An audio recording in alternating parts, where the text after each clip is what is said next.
श्रीगणेशाय नमः। अथ श्री महालक्ष्मी स्तुतिः। आदिलक्ष्मी नमस्तेस्तु परब्रह्मस्वरूपिणी। यशो देहि धनं देहि सर्वकामाश्च देहि मे। सन्तानलक्ष्मी नमस्तेस्तु पुत्रपौत्रप्रदायिनी। पुत्रान् देहि धनं देहि सर्वकामाश्च देहि मे। विद्यालक्ष्मी नमस्तेस्तु ब्रह्मविद्यास्वरूपिणी। विद्यां देहि कलां देहि सर्वकामाश्च देहि मे। धनलक्ष्मी नमस्तेस्तु सर्वदारिद्र्यनाशिनी। धनं देहि श्रियं देहि सर्वकामाश्च देहि मे। धान्यलक्ष्मी नमस्तेस्तु सर्वाभरणभूषिते। धान्यं देहि धनं देहि सर्वकामाश्च देहि मे। मेधालक्ष्मी नमस्तेस्तु कलिकल्मषनाशिनी। प्रज्ञां देहि श्रियं देहि सर्वकामाश्च देहि मे। गजलक्ष्मी नमस्तेस्तु सर्वदेवस्वरूपिणी। अश्वांश्च गोकुलं देहि सर्वकामाश्च देहि मे। धीरलक्ष्मी नमस्तेस्तु पराशक्तिस्वरूपिणी। वीर्यं देहि बलं देहि सर्वकामाश्च देहि मे। जयलक्ष्मी नमस्तेस्तु सर्वकार्यजयप्रदे। जयं देहि शुभं देहि सर्वकामाश्च देहि मे। भाग्यलक्ष्मी नमस्तेस्तु सौमङ्गल्यविवर्धिनी। भाग्यं देहि श्रियं देहि सर्वकामाश्च देहि मे। कीर्तिलक्ष्मी नमस्तेस्तु विष्णुवक्षस्थलस्थिते। कीर्तिं देहि श्रियं देहि सर्वकामाश्च देहि मे। आरोग्यलक्ष्मी नमस्तेस्तु सर्वरोगनिवारिणी। आयुर्देहि श्रियं देहि सर्वकामाश्च देहि मे। सिद्धलक्ष्मी नमस्तेस्तु सर्वसिद्धिप्रदायिनी। सिद्धिं देहि श्रियं देहि सर्वकामाश्च देहि मे। सौन्दर्यलक्ष्मी नमस्तेस्तु सर्वालङ्कारशोभिते। रूपं देहि श्रियं देहि सर्वकामाश्च देहि मे। साम्राज्यलक्ष्मी नमस्तेस्तु भुक्तिमुक्तिप्रदायिनी। मोक्षं देहि श्रियं देहि सर्वकामाश्च देहि मे। मङ्गले मङ्गलाधारे माङ्गल्ये मङ्गलप्रदे। मङ्गलार्थं मङ्गलेशि माङ्गल्यं देहि मे सदा। सर्वमङ्गलमाङ्गल्ये शिवे सर्वार्थसाधिके। शरण्ये त्र्यम्बके देवी नारायणि नमोऽस्तुते। शुभं भवतु कल्याणी आयुरारोग्यसम्पदां। मम शत्रुविनाशाय दीपज्योति नमोऽस्तुते। दीपज्योति नमस्तेस्तु दीपज्योति नमोऽस्तुते। अथ श्री अष्टलक्ष्मी स्तोत्रम्। सुमनसवन्दितसुन्दरि माधवी चन्द्रसहोदरि हेममये। मुनिगणवन्दितमोक्षप्रदायिनि मञ्जुलभासिनि वेदनुते। पङ्कजवासिनि देवसुपूजित सद्गुणवर्षिणि शान्तियुते। जय जय हे मधुसूदनकामिनि आदिलक्ष्मी सदा पालय माम्। अहि कलिकल्मषनाशिनि कामिनि वैदिकरूपिणि वेदमये क्षीरसमुद्भवमङ्गलरूपिणि मन्त्रनिवासिनि मन्त्रनुते मङ्गलदायिनि अम्बुजवासिनि देवगणाश्रितपादयुते जय जय हे मधुसूदनकामिनि धान्यलक्ष्मि सदा पालय मां जय वरवर्णिनि वैष्णवि भार्गवि मन्त्रस्वरूपिणि मन्त्रमये सुरगणपूजितशीघ्रफलप्रद ज्ञानविकासिनि शास्त्रनुते भवभयहारिणि पापविमोचनि साधुजनाश्रितपादयुते जय जय हे मधुसूदनकामिनि धैर्यलक्ष्मि सदा पालय मां जय जय दुर्गतिनाशिनि कामिनि सर्वफलप्रदशास्त्रमये रथगजतुरगपदादिसमावृत परिजनमण्डितलोकनुते हरिहर ब्रह्मसुपूजितसेवित तापनिवारिणि पादयुते जय जय हे मधुसूदनकामिनि गजलक्ष्मीरूपेण पालय माम् अहि खगवाहिनि मोहिनि चक्रिणि रागविवर्धिनि ज्ञानमये गुणगणवारिधि लोकहितैषिणि स्वरसप्तभूषितगाननुते सकलसुरासुरदेवमुनीश्वर मानववन्दितपादयुते जय जय हे मधुसूदनकामिनि सन्तानलक्ष्मि सदा पालय मां जय कमलासनि सद्गतिदायिनि ज्ञानविकासिनि गानमये अनुदिनमर्चितकुङ्कुमधूसर भूषितवासितवाद्यनुते कनकधरास्तुतिवैभववन्दित शङ्करदेशिकमान्यपदे जय जय हे मधुसूदनकामिनि विजयलक्ष्मि सदा पालय मां प्रणतसुरेश्वरि भारति भार्गवि शोकविनाशिनि रत्नमये मणिमयभूषितकर्णविभूषण शान्तिसमावृतहास्यमुखे नवनिधिदायिनि कलिमलहारिणि कामितफलप्रदहस्तयुते जय जय हे मधुसूदनकामिनि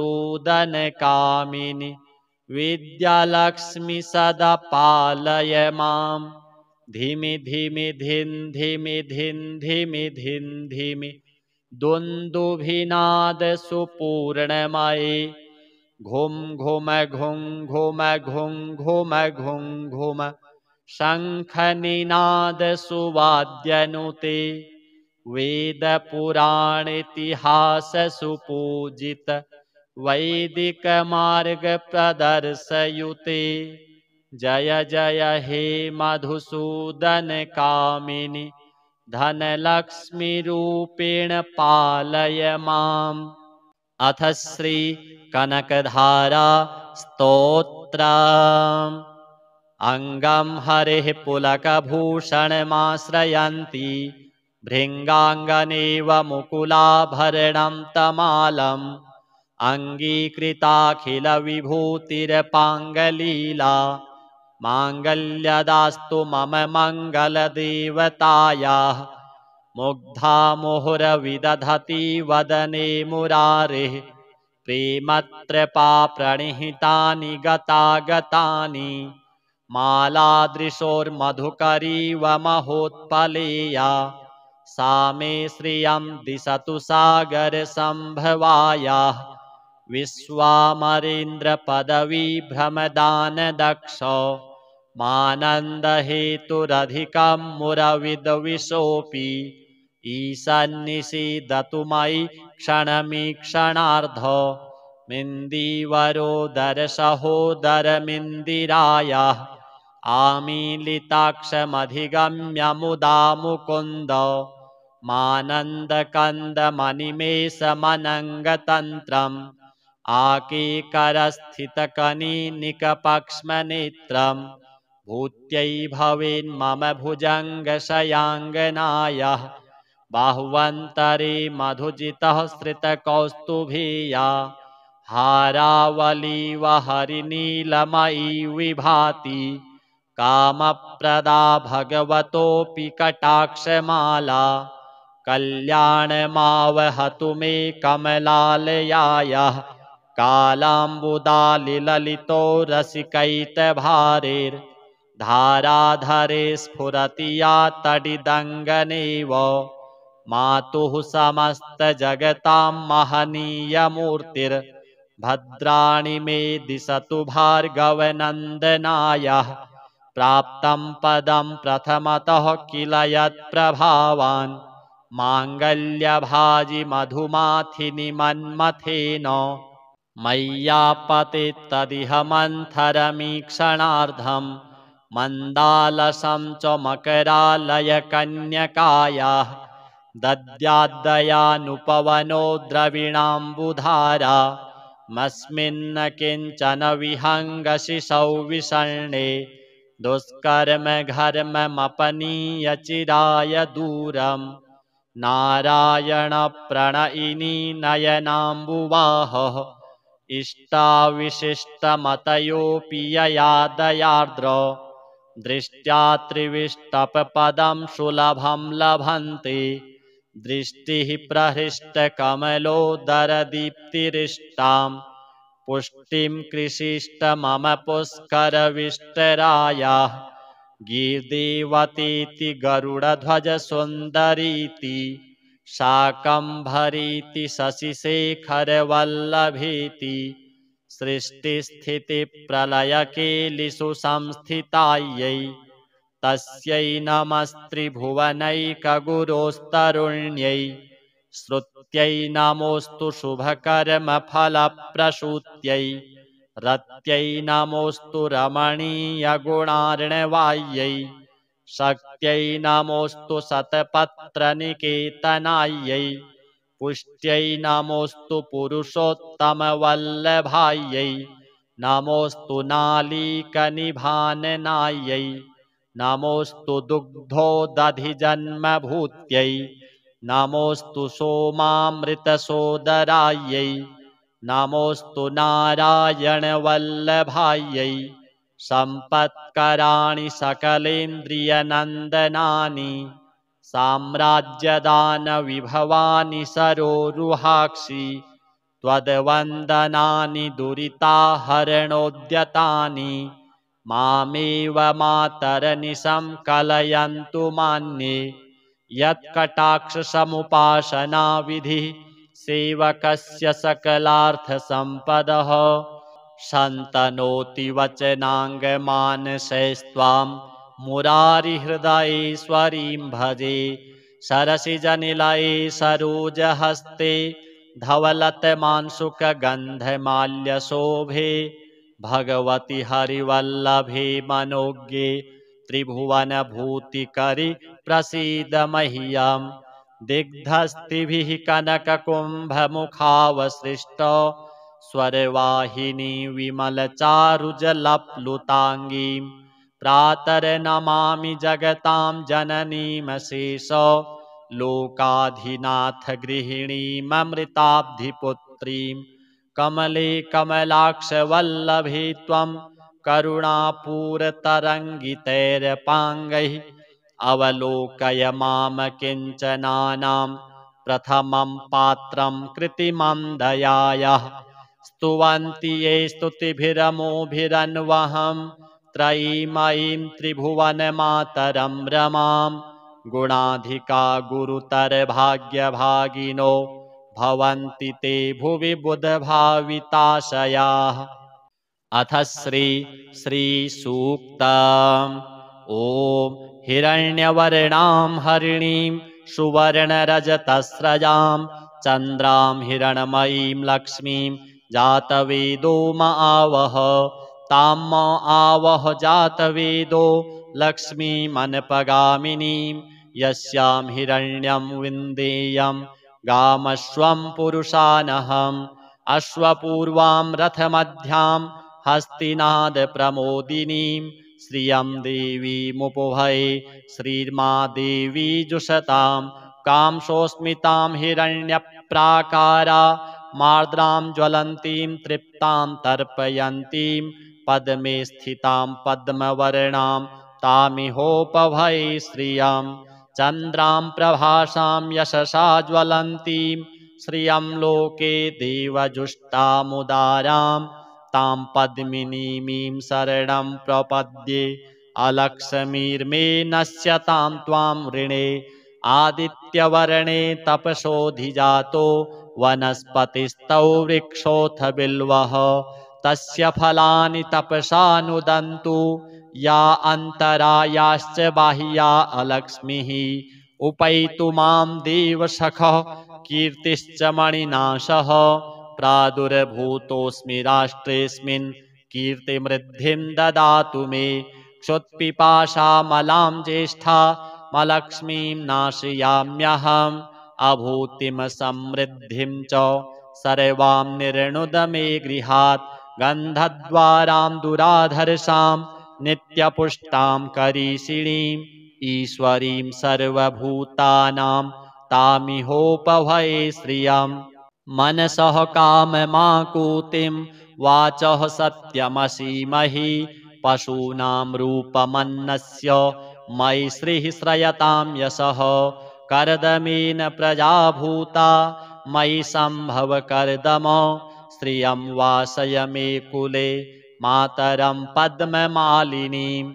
आपः सृजन्तु स्निग्धानि चिकलितवस मे गृहे निच देवीं मातरं श्रियं वासय मे कुले। आर्द्रां पुष्करिणीं पुष्टिं पिङ्गलां पद्ममालिनीं चन्द्रां हिरण्मयीं लक्ष्मीं जातवेदो म आवह। आर्द्रां यः करिणीं यष्टिं सुवर्णां हेममालिनीं सूर्यां हिरण्मयीं लक्ष्मीं जातवेदो म आवह। तां म आवह जातवेदो लक्ष्मीमनपगामिनीं यस्यां हिरण्यं प्रभूतं गावो दास्योऽश्वान् विन्देयं पुरुषानहम्। यः शुचिः प्रयतो भूत्वा जुहुयादाज्यमन्वहम् सूक्तं पञ्चदशर्चं च श्रीकामः सततं जपेत्। अथ श्रीकुलदेवी स्तोत्रम्।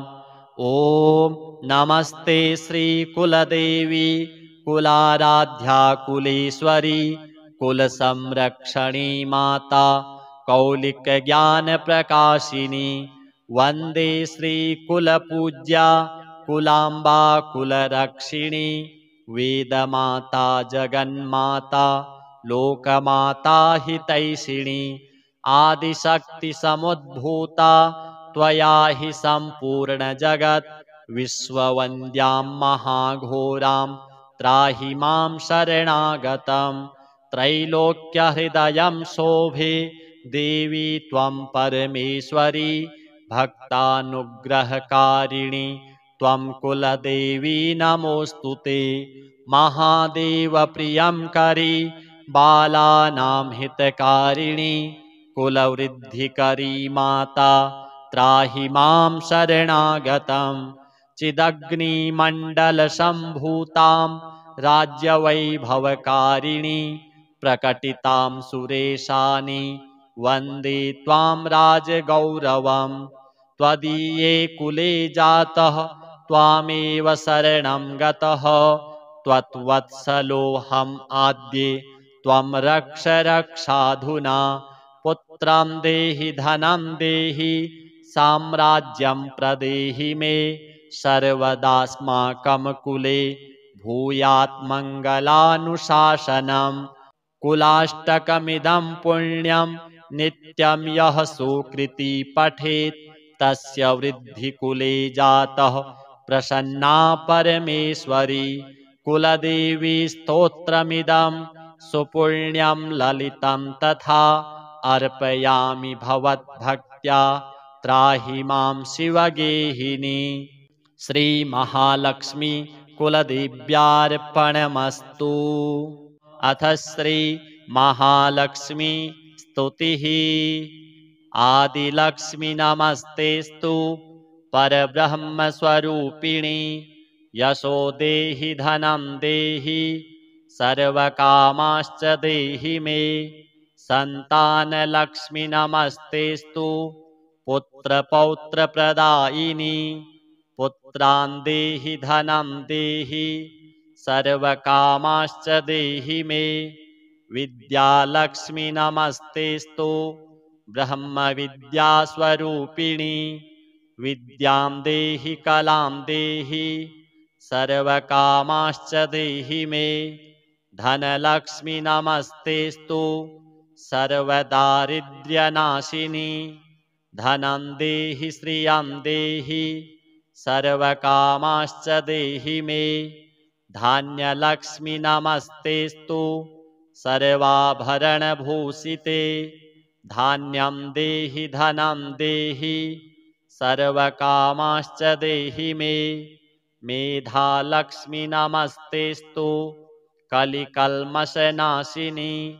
प्रज्ञां देहि श्रियं देहि सर्वकामाश्च देहि मे। गजलक्ष्मी नमस्तेस्तु सर्वदेवस्वरूपिणी। अश्वांश्च गोकुलं देहि सर्वकामाश्च देहि मे।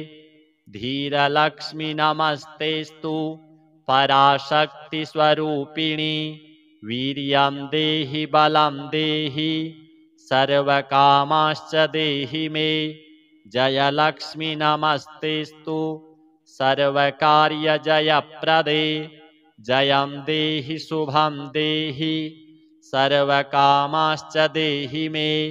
भाग्यलक्ष्मी नमस्तेस्तु सौमङ्गल्यविवर्धिनी। भाग्यं देहि श्रियं देहि सर्वकामाश्च देहि मे। कीर्तिलक्ष्मी नमस्तेस्तु विष्णुवक्षस्थलस्थिते। कीर्तिं देहि श्रियं देहि सर्वकामाश्च देहि मे। आरोग्यलक्ष्मी नमस्तेस्तु सर्वरोगनिवारिणी। आयुर्देहि श्रियं देहि सर्वकामाश्च देहि मे। सिद्धलक्ष्मी नमस्तेस्तु सर्वसिद्धिप्रदायिनी। सिद्धिं देहि श्रियं देहि सर्वकामाश्च देहि मे। सौन्दर्यलक्ष्मी नमस्तेस्तु सर्वालङ्कारशोभिते। रूपं देहि श्रियं देहि सर्वकामाश्च देहि मे। साम्राज्यलक्ष्मी नमस्तेस्तु भुक्तिमुक्तिप्रदायिनी। मोक्षं देहि श्रियं देहि सर्वकामाश्च देहि मे। मङ्गले मङ्गलाधारे माङ्गल्ये मङ्गलप्रदे। मङ्गलार्थं मङ्गलेशि माङ्गल्यं देहि मे सदा।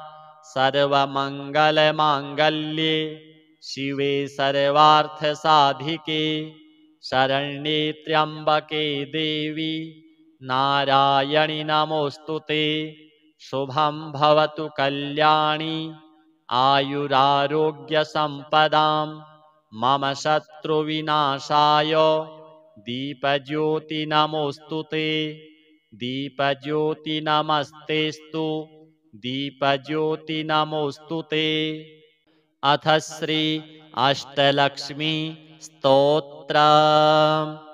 सुमनसवन्दितसुन्दरि माधवी चन्द्रसहोदरि हेममये।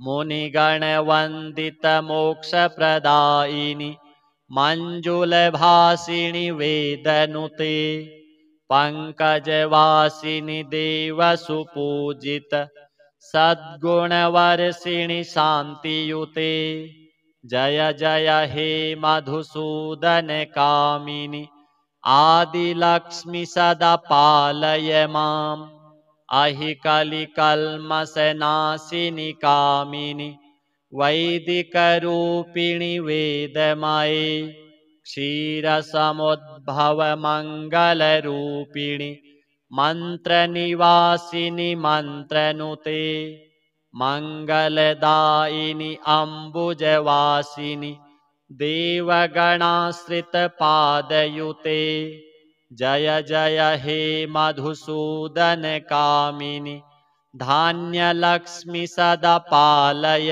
माम् जय वरवर्णिनि वैष्णवि भार्गवि मन्त्रस्वरूपिणि मन्त्रमये सुरगणपूजित शीघ्रफलप्रद ज्ञानविकासिनि शास्त्रनुते भवभयहारिणि पापविमोचनि साधुजनाश्रितपादयुते जय जय हे मधुसूदन कामिनि धैर्यलक्ष्मि सदा पालय माम् जय जय दुर्गतिनाशिनि कामिनि सर्वफलप्रद शास्त्रमये रथ गज तुरग पदादि समावृत परिजन मंडित लोकनुते हरिहर ब्रह्म सुपूजित सेवित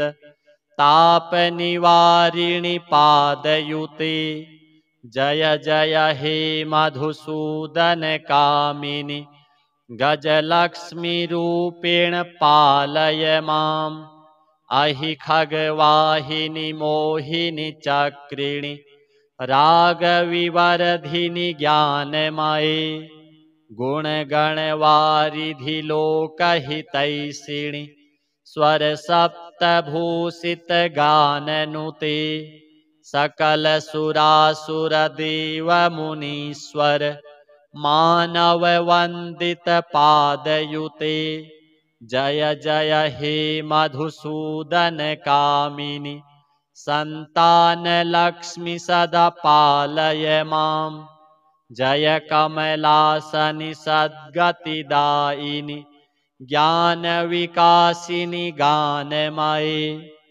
अनुदिनमर्चित कुङ्कुमधूसर भूषितवासित वाद्यनुते कनकधरास्तुति वैभववन्दित शङ्करदेशिकमान्यपदे जय जय हे मधुसूदन कामिनि विजयलक्ष्मि सदा पालय माम् प्रणतसुरेश्वरि भारति भार्गवि शोकविनाशिनि रत्नमये मणिमयभूषितकर्णविभूषण शान्तिसमावृत हास्यमुखे नवनिधिदायिनि कलिमलहारिणि कामितफलप्रदहस्तयुते जय जय हे मधुसूदन कामिनि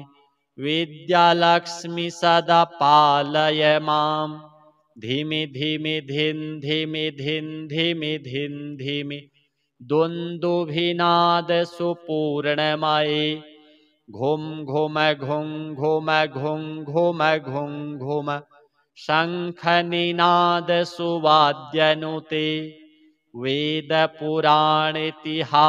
सुपूजित वैदिकमार्ग प्रदर्शयुते जय जय हे मधुसूदन कामिनि धनलक्ष्मी रूपेण पालय माम् अथ श्री कनकधारा स्तोत्रम् अङ्गं हरेः पुलकभूषणमाश्रयन्ति भृङ्गाङ्गनेव मुकुलाभरणं तमालम् अङ्गीकृताखिलविभूतिरपाङ्गलीला माङ्गल्यदास्तु मम मङ्गलदेवतायाः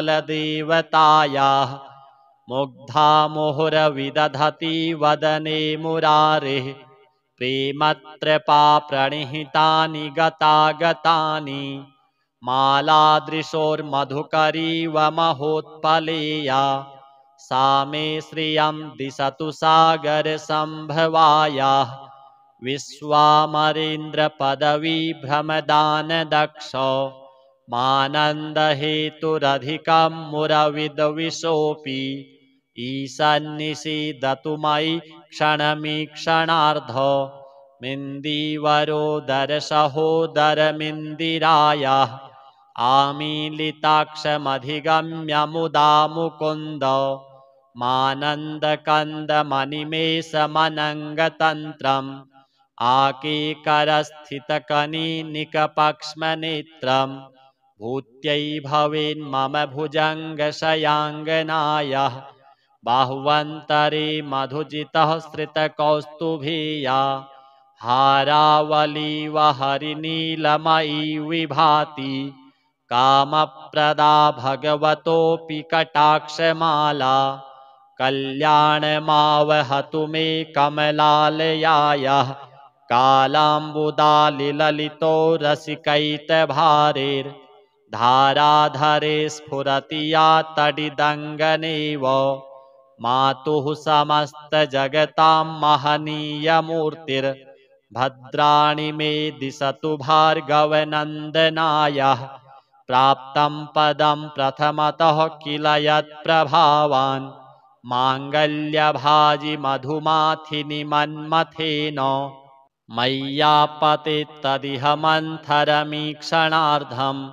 मन्दालसं च मकरालयकन्यकायाः दद्याद्दयानुपवनो द्रविणाम्बुधारा मस्मिन्न किञ्चन विहङ्गशिशौ विषण्णे दुष्कर्म घर्ममपनीय चिराय दूरम् नारायणप्रणयिनी नयनाम्बुवाहः इष्टाविशिष्टमतयोऽपि यया दयार्द्र दृष्ट्या त्रिविष्टपपदं सुलभं लभन्ते दृष्टिः प्रहृष्टकमलोदरदीप्तिरिष्टां पुष्टिं कृषिष्ट मम पुष्करविष्टरायाः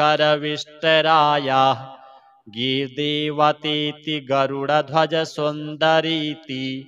शाकम्भरीति शशिशेखरवल्लभेति सृष्टिस्थितिप्रलयकेलिषु संस्थितायै तस्यै नमस्त्रिभुवनैकगुरोस्तरुण्यै श्रुत्यै नमोऽस्तु शुभकर्मफलप्रसूत्यै रत्यै नमोऽस्तु रमणीयगुणार्णवायै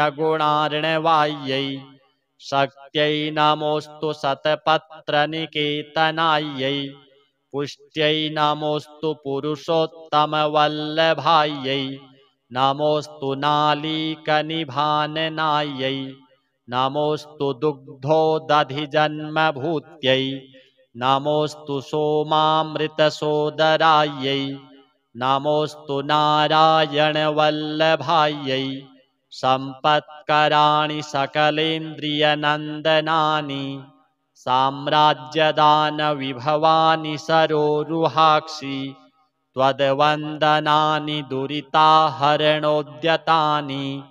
मामेव मातरनिशं कलयन्तु मान्ये यत्कटाक्षसमुपासनाविधिः सेवकस्य सकलार्थसम्पदः शन्तनोति वचनाङ्गमानसैस्त्वां मुरारिहृदयेश्वरीं भजे सरसिजनिलये सरोजहस्ते धवलतमांसुकगन्धमाल्यशोभे भगवति हरिवल्लभे मनोज्ञे त्रिभुवनभूतिकरि प्रसीद मह्यम् दिग्धस्तिभिः कनककुम्भमुखावसृष्ट स्वरवाहिनी विमलचारुजलप्लुताङ्गीं प्रातर्नमामि जगतां जननीमशेष लोकाधिनाथ गृहिणीममृताब्धिपुत्रीं कमले कमलाक्षवल्लभे त्वं करुणापूरतरङ्गितैरपाङ्गैः अवलोकय मां किञ्चनानां प्रथमं पात्रं कृत्रिमं दयायाः स्तुवन्ति ये स्तुतिभिरमोभिरन्वहं त्रयीमयीं त्रिभुवनमातरं रमां गुणाधिका गुरुतरभाग्यभागिनो भवन्ति ते भुवि बुधभाविताशयाः। अथ श्रीसूक्तम्। ॐ हिरण्यवर्णां हरिणीं सुवर्णरजतस्रजां चन्द्रां हिरण्मयीं लक्ष्मीं जातवेदो म आवह तां म आवह जातवेदो लक्ष्मीमनपगामिनीं यस्यां हिरण्यं विन्देयं गामश्वं पुरुषानहम् अश्वपूर्वां रथमध्यां हस्तिनादप्रमोदिनीं श्रियं देवीमुपभये श्रीर्मा देवी जुषतां कांसोऽस्मितां हिरण्यप्राकारा मार्द्रां ज्वलन्तीं तृप्तां तर्पयन्तीं पद्मे स्थितां पद्मवर्णां तामिहोपभये श्रियं चन्द्रां प्रभासां यशसा ज्वलन्तीं श्रियं लोके देवजुष्टामुदारां तां पद्मिनीमीं शरणं प्रपद्ये अलक्ष्मीर्मे नश्यतां त्वां ऋणे आदित्यवर्णे तपसोऽधिजातो वनस्पतिस्तौ वृक्षोऽथ बिल्वः तस्य फलानि तपसा नुदन्तु या अन्तरायाश्च बाह्या अलक्ष्मीः उपैतु मां देवसखः कीर्तिश्च मणिनाशः प्रादुर्भूतोऽस्मि राष्ट्रेऽस्मिन् कीर्तिमृद्धिं ददातु मे क्षुत्पिपासामलां ज्येष्ठामलक्ष्मीं नाशयाम्यहम् अभूतिं समृद्धिं च सर्वां निर्णुद मे गृहात् गन्धद्वारां दुराधर्षां नित्यपुष्टां करीषिणीम् ईश्वरीं सर्वभूतानां तामिहोपभये श्रियम् मनसः काममाकुतिं वाचः सत्यमसीमहि पशूनां रूपमन्नस्य मयि श्रीः श्रयतां यशः कर्दमेन प्रजाभूता मयि सम्भव कर्दम श्रियं वासय मे कुले मातरं पद्ममालिनीम् आपः सृजन्तु स्निग्धानि चिकलितवस मे गृहे निच देवीं मातरं श्रियं वासय मे कुले आर्द्रां पुष्करिणीं पुष्टिं पिङ्गलां पद्ममालिनीं चन्द्रां हिरण्मयीं लक्ष्मीं जातवेदो म आवह आर्द्रां यः करिणीं यष्टिं सुवर्णां हेममालिनीं सूर्यां हिरण्मयीं लक्ष्मीं जातवेदो म आवह तां म आवह जातवेदो लक्ष्मीमनपगामिनीं यस्यां हिरण्यं प्रभूतं गावो दास्योऽश्वान् विन्देयं पुरुषानहम् यः शुचिः प्रयतो भूत्वा जुहुयादाज्यमन्वहम् सूक्तं पञ्चदशर्चं च श्रीकामः सततं जपेत्। अथ श्रीकुलदेवी स्तोत्रम्। ॐ नमस्ते श्रीकुलदेवी कुलाराध्या कुलेश्वरी कुलसंरक्षणी माता कौलिकज्ञानप्रकाशिनी वन्दे श्रीकुलपूज्या कुलाम्बा कुलरक्षिणी वेदमाता जगन्माता लोकमाता हितैषिणी आदिशक्तिसमुद्भूता त्वया हि सम्पूर्णजगत् विश्ववन्द्यां महाघोरां त्राहि मां शरणागतं त्रैलोक्यहृदयं शोभे देवी त्वं परमेश्वरी भक्तानुग्रहकारिणी त्वं कुलदेवी नमोऽस्तु ते महादेवप्रियं करी बालानां हितकारिणी कुलवृद्धिकरी माता त्राहि मां शरणागतं चिदग्निमण्डलसम्भूतां राज्यवैभवकारिणि प्रकटितां सुरेशानि वन्दे त्वां राजगौरवम् त्वदीये कुले जातः त्वामेव शरणं गतः त्वत्वत्सलोऽहम् आद्ये त्वं रक्ष रक्षाधुना पुत्रं देहि धनं देहि साम्राज्यं प्रदेहि मे सर्वदास्माकं कुले भूयात् मङ्गलानुशासनम्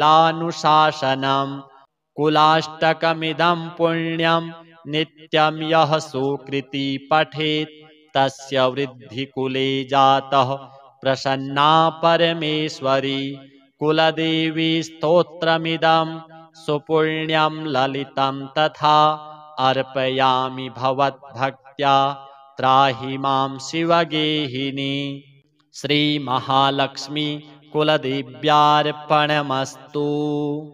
अथ श्री महालक्ष्मी स्तुतिः। आदिलक्ष्मी नमस्तेस्तु परब्रह्मस्वरूपिणी यशो देहि धनं देहि सर्वकामाश्च देहि मे सन्तानलक्ष्मी नमस्तेस्तु पुत्रपौत्रप्रदायिनी पुत्रान् देहि धनं देहि सर्वकामाश्च देहि मे विद्यालक्ष्मी नमस्तेस्तु ब्रह्मविद्यास्वरूपिणी विद्यां देहि कलां देहि सर्वकामाश्च देहि मे धनलक्ष्मी नमस्तेस्तु सर्वदारिद्र्यनाशिनी धनं देहि श्रियं देहि सर्वकामाश्च देहि मे धान्यलक्ष्मी नमस्तेस्तु सर्वाभरणभूषिते धान्यं देहि धनं देहि सर्वकामाश्च देहि मे मेधालक्ष्मी नमस्तेस्तु कलिकल्मषनाशिनी प्रज्ञां देहि श्रियं देहि सर्वकामाश्च देहि मे गजलक्ष्मी नमस्तेस्तु सर्वदेवस्वरूपिणी अश्वांश्च गोकुलं देहि सर्वकामाश्च देहि मे धीरलक्ष्मी नमस्तेस्तु पराशक्तिस्वरूपिणी वीर्यं देहि बलं देहि सर्वकामाश्च देहि मे जयलक्ष्मी नमस्तेस्तु सर्वकार्यजयप्रदे जयं देहि शुभं देहि सर्वकामाश्च देहि मे भाग्यलक्ष्मी नमस्तेस्तु सौमङ्गल्यविवर्धिनी भाग्यं देहि श्रियं देहि सर्वकामाश्च देहि मे कीर्तिलक्ष्मी नमस्तेस्तु विष्णुवक्षस्थलस्थिते कीर्तिं देहि श्रियं देहि सर्वकामाश्च देहि मे आरोग्यलक्ष्मी नमस्तेस्तु सर्वरोगनिवारिणी आयुर्देहि श्रियं देहि सर्वकामाश्च देहि मे सिद्धलक्ष्मी नमस्तेस्तु सर्वसिद्धिप्रदायिनी सिद्धिं देहि श्रियं देहि सर्वकामाश्च देहि मे सौन्दर्यलक्ष्मी नमस्तेस्तु सर्वालङ्कारशोभिते रूपं देहि श्रियं देहि सर्वकामाश्च देहि मे साम्राज्यलक्ष्मी नमस्तेस्तु भुक्तिमुक्तिप्रदायिनी मोक्षं देहि श्रियं देहि सर्वकामाश्च देहि मे मङ्गले मङ्गलाधारे माङ्गल्ये मङ्गलप्रदे मङ्गलार्थं मङ्गलेशि माङ्गल्यं देहि मे सदा सर्वमङ्गलमाङ्गल्ये शिवे सर्वार्थसाधिके शरण्ये त्र्यम्बके देवी नारायणि नमोऽस्तुते शुभं भवतु कल्याणी आयुरारोग्यसम्पदां मम शत्रुविनाशाय दीपज्योति नमोऽस्तु ते। दीपज्योति नमस्तेस्तु दीपज्योति नमोऽस्तु ते। अथ श्री अष्टलक्ष्मी स्तोत्रम्। सुमनसवन्दित सुन्दरि माधवी चन्द्रसहोदरि हेममये मुनिगणवन्दित मोक्षप्रदायिनि मञ्जुलभासिनि वेदनुते पङ्कजवासिनि देवसुपूजित सद्गुणवर्षिणि शान्तियुते। जय जय हे मधुसूदन कामिनि आदिलक्ष्मि सदा पालय माम्। अहि कलिकल्मषनाशिनि कामिनि वैदिकरूपिणि वेदमये क्षीरसमुद्भव मङ्गलरूपिणि मन्त्रनिवासिनि मन्त्रनुते मङ्गलदायिनि अम्बुजवासिनि देवगणाश्रितपादयुते। जय जय हे मधुसूदन कामिनि धान्यलक्ष्मि सदा पालय माम्। जय वरवर्णिनि वैष्णवि भार्गवि मन्त्रस्वरूपिणि मन्त्रमये सुरगणपूजित शीघ्रफलप्रद ज्ञानविकासिनि शास्त्रनुते भवभयहारिणि पापविमोचनि साधुजनाश्रितपादयुते। जय जय हे मधुसूदन कामिनि धैर्यलक्ष्मि सदा पालय माम्। जय जय दुर्गतिनाशिनि कामिनि सर्वफलप्रद शास्त्रमये रथगजतुरगपदादि समावृत परिजनमण्डित लोकनुते हरिहर ब्रह्म सुपूजित सेवित तापनिवारिणि पादयुते। जय जय हे मधुसूदन कामिनि गजलक्ष्मीरूपेण पालय माम्। अहि खगवाहिनि मोहिनि चक्रिणि रागविवर्धिनि ज्ञानमये गुणगणवारिधि लोकहितैषिणि स्वरसप्तभूषित गाननुते सकलसुरासुरदेवमुनीश्वर मानववन्दित पादयुते। जय जय हे मधुसूदन कामिनि सन्तानलक्ष्मि सदा पालय माम्। जय कमलासनि सद्गतिदायिनि ज्ञानविकासिनि गानमये अनुदिनमर्चित कुङ्कुमधूसर भूषितवासित वाद्यनुते कनकधरास्तुति वैभववन्दित शङ्करदेशिकमान्यपदे। जय जय हे मधुसूदन कामिनि विजयलक्ष्मि सदा पालय माम्।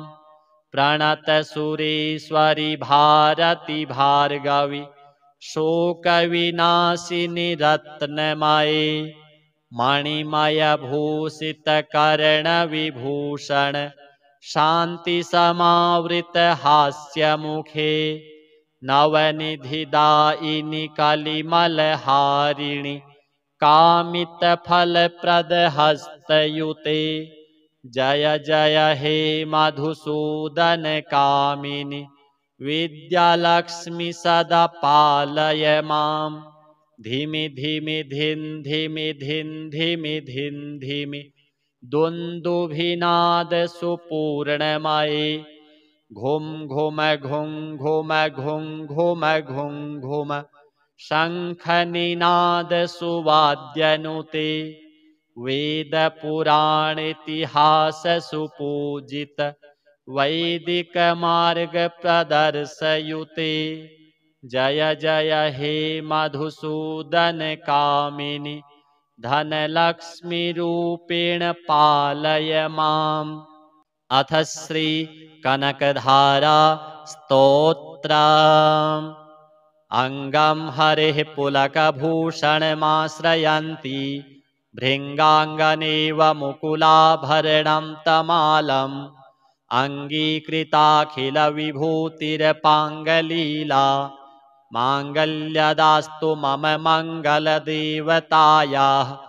मुग्धा मुहुरविदधति वदने मुरारिः प्रेमत्रपा प्रणिहितानि गतागतानि मालादृशोर्मधुकरीव महोत्पलेया सा मे श्रियं दिशतु सागरसम्भवायाः। विश्वामरेन्द्रपदवीभ्रमदानदक्ष मानन्दहेतुरधिकं मुरविद्विषोऽपि ईशन्निषीदतु मयि क्षणमीक्षणार्ध मिन्दीवरोदरसहोदरमिन्दिरायाः आमीलिताक्षमधिगम्य मुदा मुकुन्द मानन्दकन्दमनिमेषमनङ्गतन्त्रम् आकीकरस्थितकनीनिकपक्ष्मनेत्रम् भूत्यै भवेन्मम भुजङ्गशयाङ्गनायाः बाह्वन्तरे मधुजितः श्रितकौस्तुभेया हारावलीव हरिनीलमयी विभाति कामप्रदा भगवतोऽपि कटाक्षमाला कल्याणमावहतु मे कमलालयायाः कालाम्बुदालिललितो रसिकैतभारेर्धाराधरे स्फुरति या तडिदङ्गनेव मातुः समस्तजगतां महनीयमूर्तिर्भद्राणि मे दिशतु भार्गवनन्दनायाः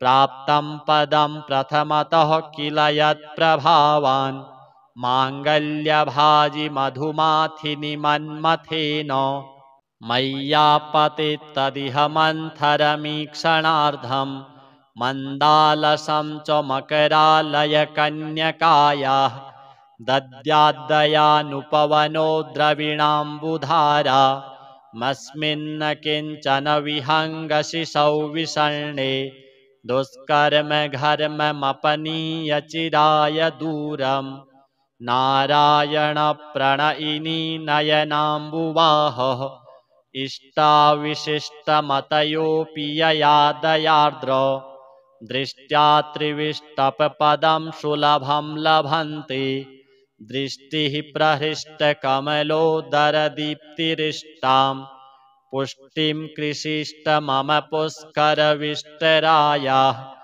गीर्देवतीति गरुडध्वजसुन्दरीति शाकम्भरीति शशिशेखरवल्लभेति सृष्टिस्थितिप्रलयकेलिषु संस्थितायै तस्यै नमस्त्रिभुवनैकगुरोस्तरुण्यै श्रुत्यै नमोऽस्तु शुभकर्मफलप्रसूत्यै रत्यै नमोऽस्तु रमणीयगुणार्णवायै शक्त्यै नमोऽस्तु शतपत्रनिकेतनायै पुष्ट्यै नमोऽस्तु पुरुषोत्तमवल्लभायै नमोऽस्तु नालीकनिभाननायै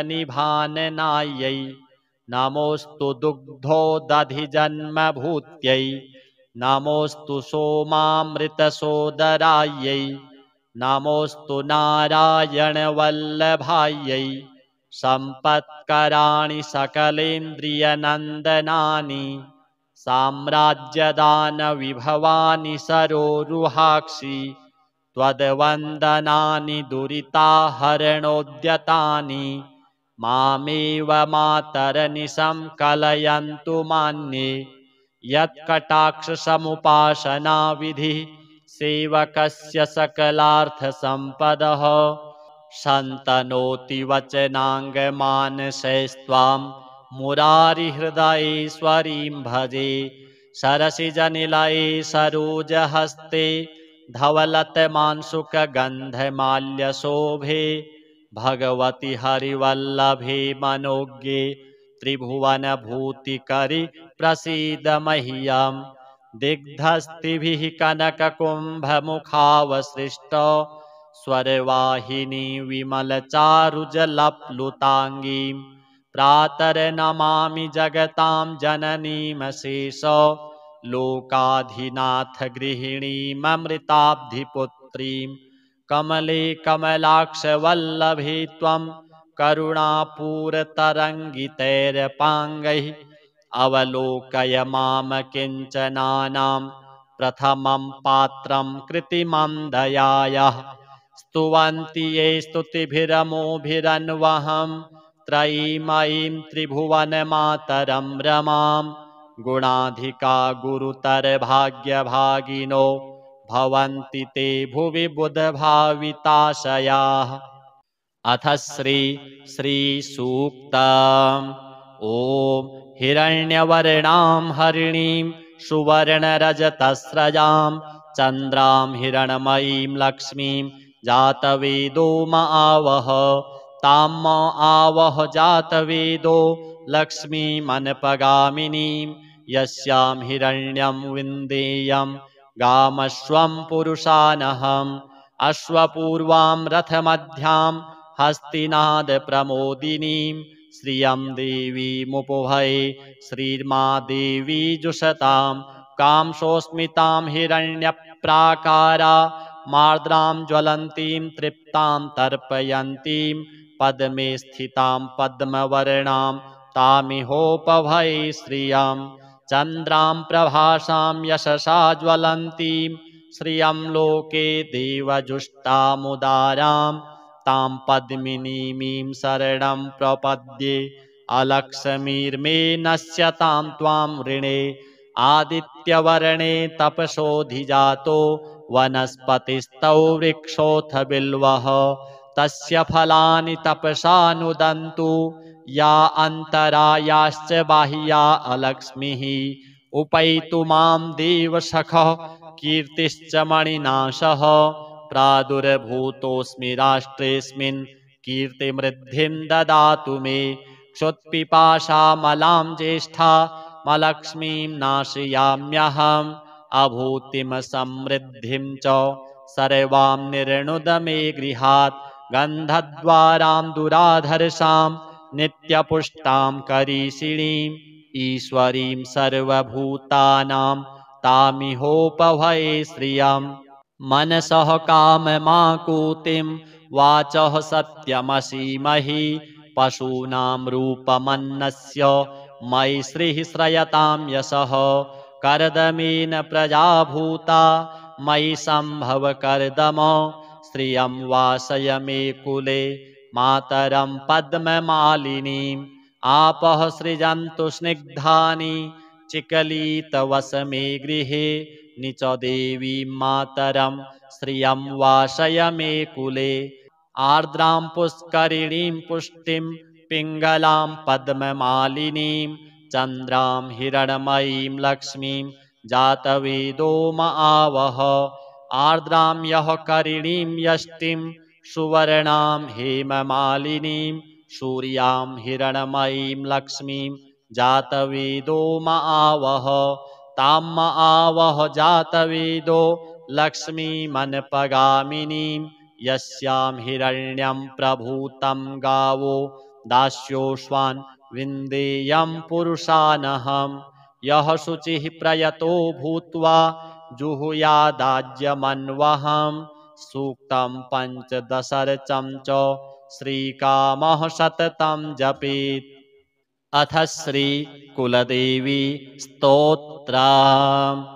ॐ नमस्ते श्रीकुलदेवी कुलाराध्या कुलेश्वरी कुलसंरक्षणी माता कौलिकज्ञानप्रकाशिनी वन्दे श्रीकुलपूज्या कुलाम्बा कुलरक्षिणी वेदमाता जगन्माता लोकमाता हितैषिणी आदिशक्तिसमुद्भूता त्वया हि सम्पूर्णजगत् विश्ववन्द्यां महाघोरां त्राहि मां शरणागतम् त्रैलोक्यहृदयं शोभे देवी त्वं परमेश्वरी भक्तानुग्रहकारिणी त्वं कुलदेवी नमोऽस्तुते।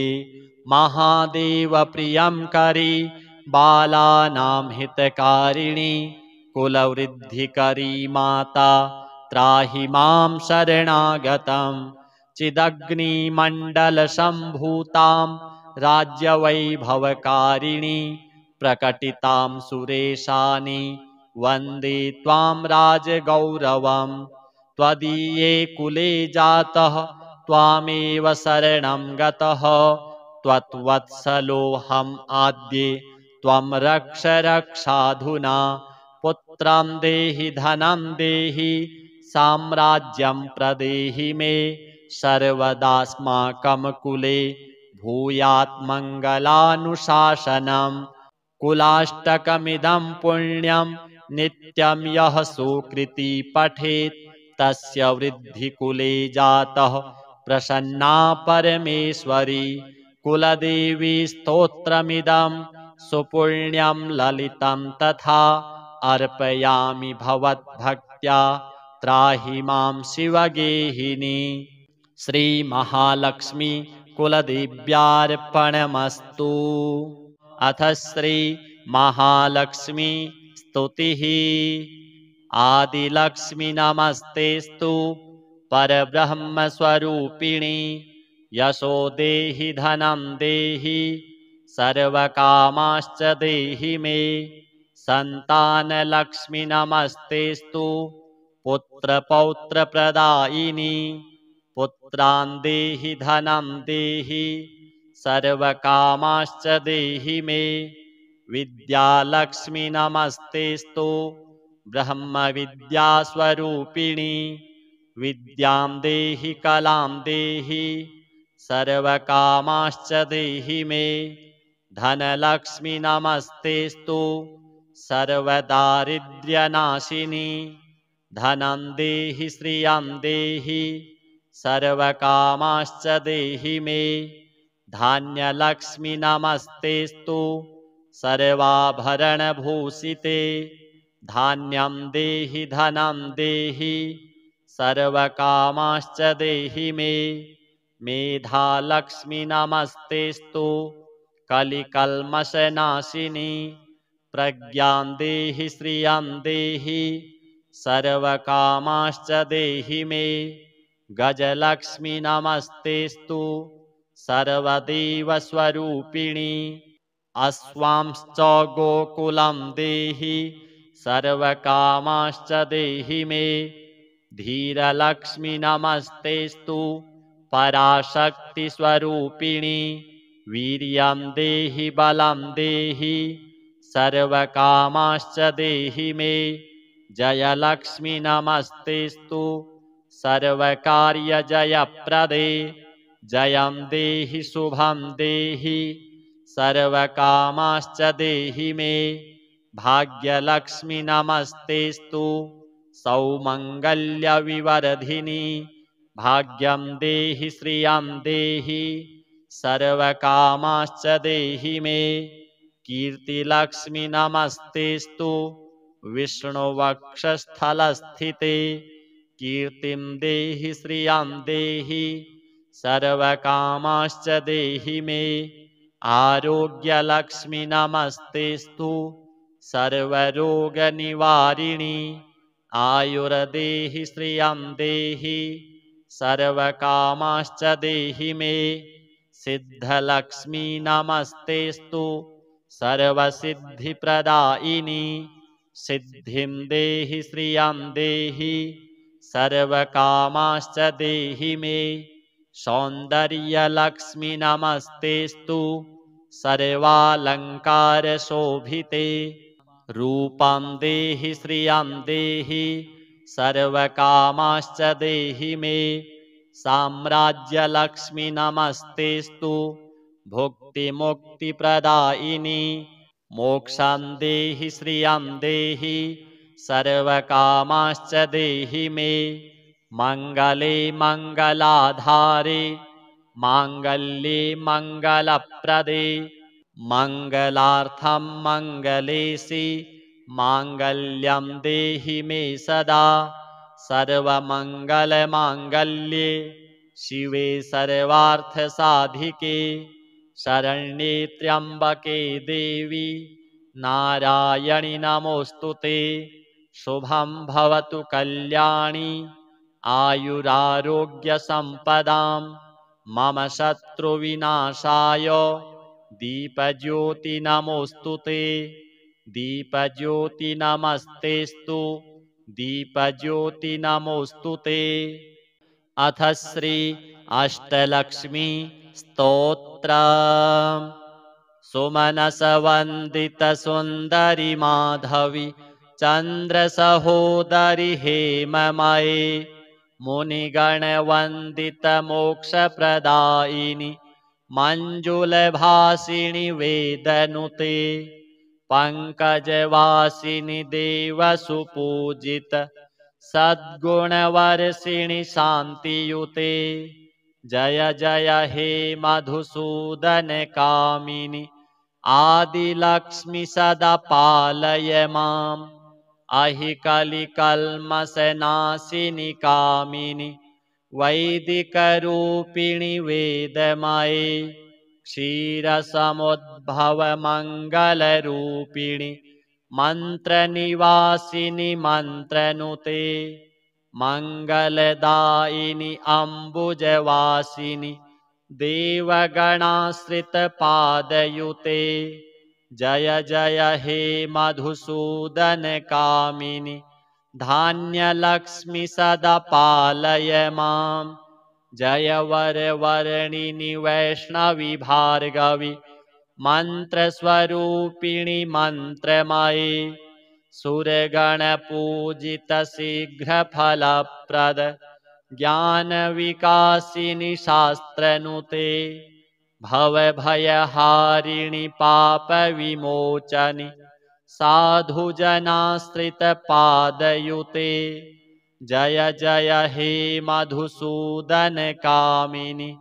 धैर्यलक्ष्मि सदा पालय माम् जय जय दुर्गतिनाशिनि कामिनि सर्वफलप्रदशास्त्रमये रथगजतुरगपदादिसमावृत परिजनमण्डितलोकनुते हरिहर ब्रह्मसुपूजितसेवित तापनिवारिणि पादयुते जय जय हे मधुसूदनकामिनि गजलक्ष्मीरूपेण पालय माम् अहिखगवाहिनि मोहिनि चक्रिणि रागविवर्धिनि ज्ञानमये गुणगणवारिधि लोकहितैषिणि स्वरसप्तभूषितगाननुते सकलसुरासुरदेवमुनीश्वर मानववन्दितपादयुते जय जय हे मधुसूदनकामिनि सन्तानलक्ष्मि सदा पालय माम् जय कमलासनि सद्गतिदायिनि ज्ञानविकासिनि गानमये अनुदिनमर्चितकुङ्कुमधूसर भूषितवासितवाद्यनुते कनकधरास्तुतिवैभववन्दित शङ्करदेशिकमान्यपदे जय जय हे मधुसूदनकामिनि विजयलक्ष्मि सदा पालय माम् प्रणतसुरेश्वरि भारति भार्गवि शोकविनाशिनि रत्नमये मणिमयभूषितकर्णविभूषण शान्तिसमावृतहास्यमुखे नवनिधिदायिनि कलिमलहारिणि कामितफलप्रदहस्तयुते जय जय हे मधुसूदनकामिनि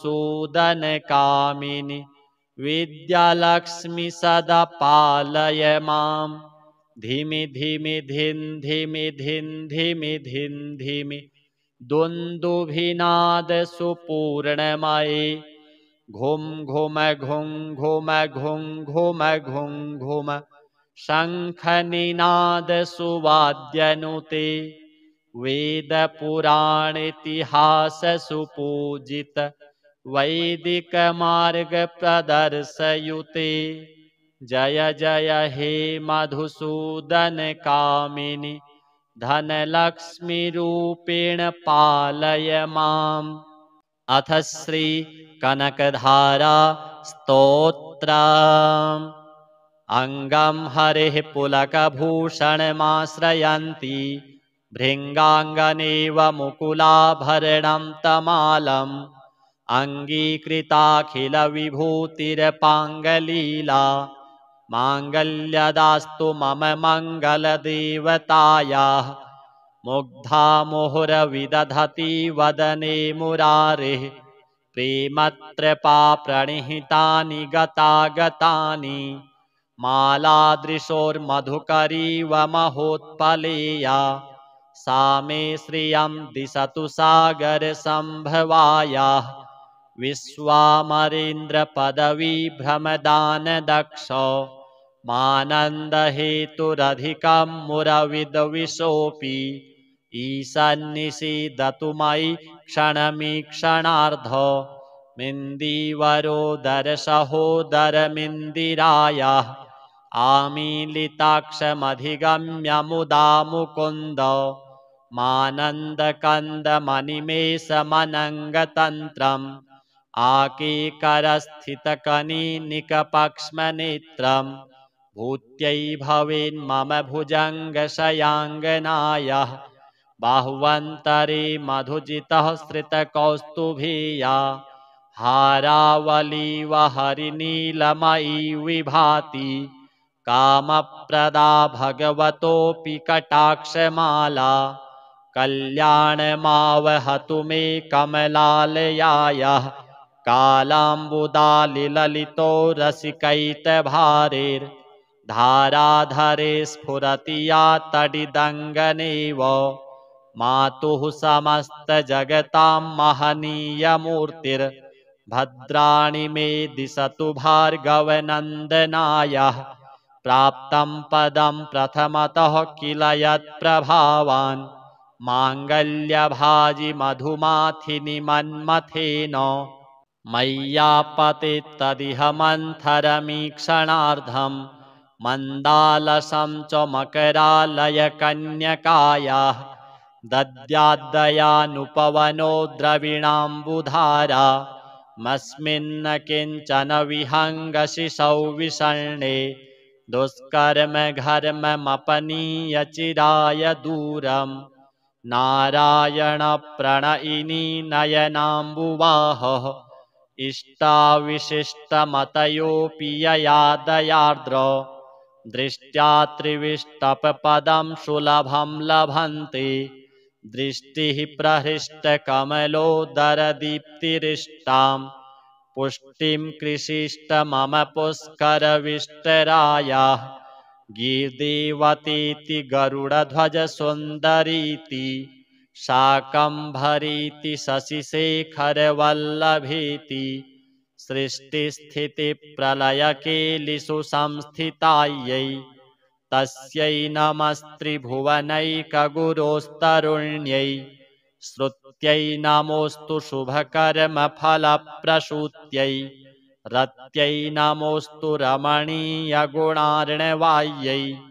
शक्त्यै नमोऽस्तु शतपत्रनिकेतनायै पुष्ट्यै नमोऽस्तु पुरुषोत्तमवल्लभायै नमोऽस्तु नालीकनिभाननायै नमोऽस्तु दुग्धोदधिजन्मभूत्यै नमोऽस्तु सोमामृतसोदरायै नमोऽस्तु नारायणवल्लभायै सम्पत्कराणि सकलेन्द्रियनन्दनानि साम्राज्यदानविभवानि सरोरुहाक्षि त्वद्वन्दनानि दुरिताहरणोद्यतानि मामेव मातरनिशं कलयन्तु मान्ये यत्कटाक्षसमुपासना विधिः सेवकस्य सकलार्थसम्पदः शन्तनोति वचनाङ्गमानसैस्त्वां मुरारिहृदयेश्वरीं भजे सरसिजनिलये सरोजहस्ते धवलतमांसुकगन्धमाल्यशोभे भगवति हरिवल्लभे मनोज्ञे त्रिभुवनभूतिकरि प्रसीद मह्यम् दिग्धस्तिभिः कनककुम्भमुखावसृष्ट स्वरवाहिनी विमलचारुजलप्लुताङ्गीं प्रातर्नमामि जगतां जननीमशेष लोकाधिनाथ गृहिणीममृताब्धिपुत्रीं कमले कमलाक्षवल्लभे त्वं करुणापूरतरङ्गितैरपाङ्गैः अवलोकय माम किञ्चनानां प्रथमं पात्रं कृतिमं दयायाः स्तुवन्ति ये स्तुतिभिरमोभिरन्वहं त्रयीमयीं त्रिभुवनमातरं रमां गुणाधिका गुरुतरभाग्यभागिनो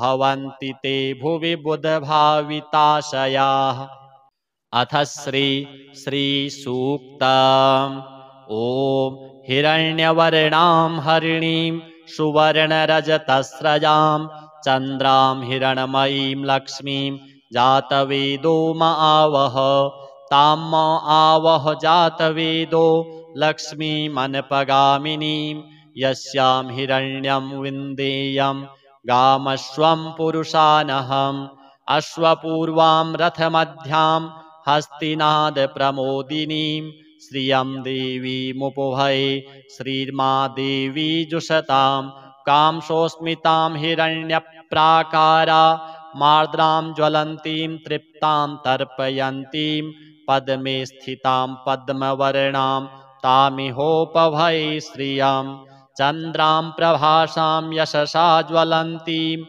श्रियं लोके देवजुष्टामुदारां तां पद्मिनीमीं शरणं प्रपद्ये अलक्ष्मीर्मे नश्यतां त्वां ऋणे आदित्यवर्णे तपसोऽधिजातो वनस्पतिस्तौ वृक्षोऽथ बिल्वः तस्य फलानि तपसानुदन्तु या अन्तरायाश्च बाह्या अलक्ष्मीः उपैतु मां देवसखः कीर्तिश्च मणिनाशः प्रादुर्भूतोऽस्मि राष्ट्रेऽस्मिन् कीर्तिमृद्धिं ददातु मे क्षुत्पिपासामलां ज्येष्ठामलक्ष्मीं नाशयाम्यहम् अभूतिं समृद्धिं च सर्वां निर्णुद मे गृहात् गन्धद्वारां दुराधर्षां नित्यपुष्टां करीषिणीम् ईश्वरीं सर्वभूतानां तामिहोपभये श्रियम्